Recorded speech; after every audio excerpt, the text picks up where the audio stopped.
Hello guys, তোমরা সবাই কেমন আছো? আশা করি ভালো আছো। আমিও ভালো আছি। দেখতেই পাচ্ছ সাজুগুজু করে আছি। কি কোথায় যাব সেটাই তো কৌতূহল হচ্ছে। হ্যাঁ বলছি, আজ আমার বোনের সাধ, তো সেখানেই যাব। বুঝতেই পারছো, মাসি হব, কত বড় একটা আনন্দ। তো চলো, বোনের ওখানে কি কি অনুষ্ঠান হয়। অলরেডি আমার দেরি হয়ে গেছে বেরোতে, বুঝতেই পারছো, বাচ্চা কাচ্চা নিয়ে সংসার সব গুছিয়ে যাব। তো কি কি অনুষ্ঠান হয় সব তোমাদের সাথে শেয়ার করবো। চলো বাই, টাটা। বাসে উঠে পড়লাম, দেখতে পাচ্ছ বাচ্চাকে। বাস থেকে নামলাম, এখন অটোতে উঠবো। অটোর থেকে নেমে অটোতে উঠবো বলে হেলেঞ্চাতে দাঁড়িয়ে আছি। বোনের বাড়ি হামকুড়ো, ওখানে যাব। বোনের বাড়ি চলে এসছি। এসে দেখি বোন সাজুগুজু করে ফেলেছে অলরেডি। এবার আমিও একটু সাজুগুজু করে নিই। দেখো বোনের বাড়ি গ্রামে, কি সুন্দর পরিবেশ বোনের বাড়ির পেছনটাতে। বোনের শ্বশুরবাড়ির নিয়ম আছে, বোনের স্বামী বোনকে পঞ্চমৃত খাইয়ে দেবে, খাইয়ে বাটিটা ছুঁড়ে মারবে। দেখো বোনের কি অবস্থা, বোন পঞ্চমৃত খেতে চাচ্ছে না, সবাই নাক টিপে ধরেছে। বাটিটা ছুঁড়ে মারার পরে বাটিটা যদি ভূত হয়ে পড়ে তাহলে শুভ কোনো ব্যাপার আছে। সঙ্গে থাক, এখানেই শেষ নয়। দেখো বোনের হাতে যে সরাটা দিয়েছে ওটা হচ্ছে ফলের সরা। তো ওটাকে কোলে করে নিয়েই ঘরে ঢুকতে হয়। ওটাকে নিয়ে বসে ওদের আরও কিছু রিচুয়াল আছে।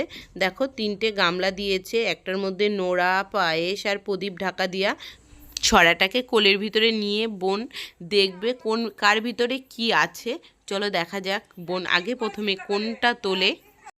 বোন তো ভীষণ ঘাবড়ে যাচ্ছিল, তো এক একজন এক এক রকম ভাবে সাহস দিচ্ছিল। ঠাকুরটা একটা নমস্কার করে তারপরে কর। হ্যাঁ, সবাই আমার দাদারও তাই। ঠাকুর গুরুদেব যারা করবে তার পায়ে ফেটে গেলে মেয়ে হয়।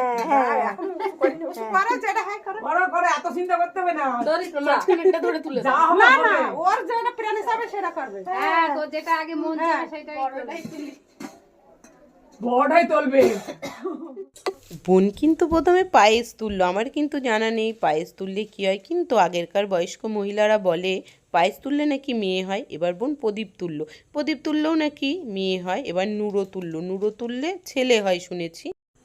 বোনের কোলে যে ফল সরাটা ছিল, বোনের শাশুড়ি ওটাকে নাচিয়ে সবার কোলে কোলে দিচ্ছে। বাচ্চা কাঁদলে বাচ্চাকে যেভাবে কোলে নাচিয়ে থামাতে হয়, তো এবার দিদুনের কোলে দিয়েছে। দিদুন এখন বাচ্চাটার কান্না থামাবে, সব কোলে করে নাচাচ্ছে। এবার এই 1 কোল 2 কোল সব কোলেই বাচ্চাটা ঘুরছে।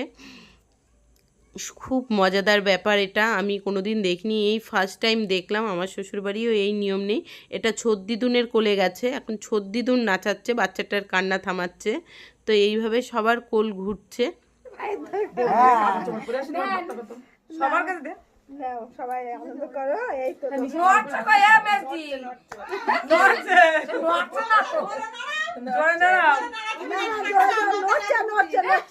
আমাদের ভাগনার দরকার, আমাদের ভাগনা আসুক। কি করবে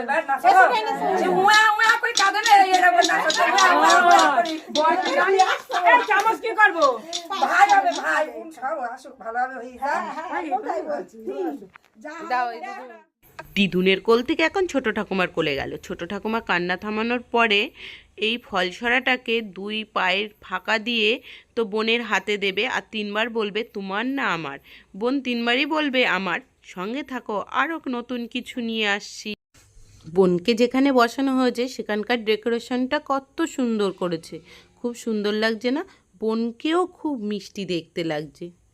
দেখো কত সুন্দরভাবে আমি আর বোনের যা সাজিয়েছি, কেমন লাগছে তোমাদের?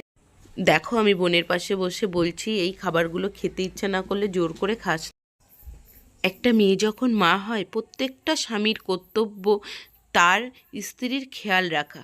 সেরকমই দেখো আমার বোনের বর কি সুন্দর খেয়াল রাখছে। স্বাদের ভাতটা ও খাইয়ে দিচ্ছে, ওর ভালো মন্দ সুখ দুঃখ সবই খেয়াল রাখেও।